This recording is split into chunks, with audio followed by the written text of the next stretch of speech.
ইরানে যুক্তরাষ্ট্রের হামলায় প্রতিক্রিয়া প্রকাশ করেছে জাতিসংঘ। সংস্থাটির মহাসচিব অ্যান্তোনিও গুতেরেস সামাজিক মাধ্যম এক্সে এক পোস্টে এই হামলাকে চলমান সংঘাতের তীব্রতার ভয়াবহ বৃদ্ধি হিসেবে উল্লেখ করেছেন। গুতেরেস বলেছেন, এখন সংঘাত নিয়ন্ত্রণের বাইরে চলে যাওয়ার বড় ধরনের ঝুঁকি তৈরি হয়েছে। এর ফলে বেসামরিক নাগরিক, মধ্যপ্রাচ্য ও বিশ্বের জন্য ভয়াবহ বিপর্যয়কর পরিস্থিতি তৈরি হতে পারে বলে পোস্টে উল্লেখ করেন তিনি।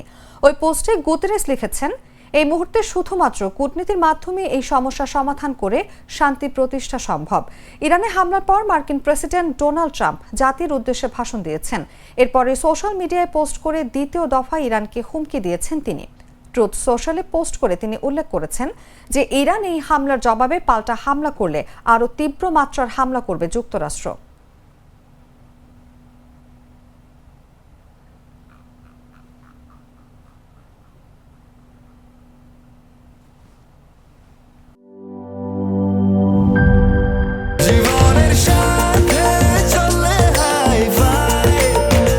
স্বাস্থ্যকর অল টাইম ফ্যামিলি কেক, সব সময় অল টাইম হেলদি লাইফ।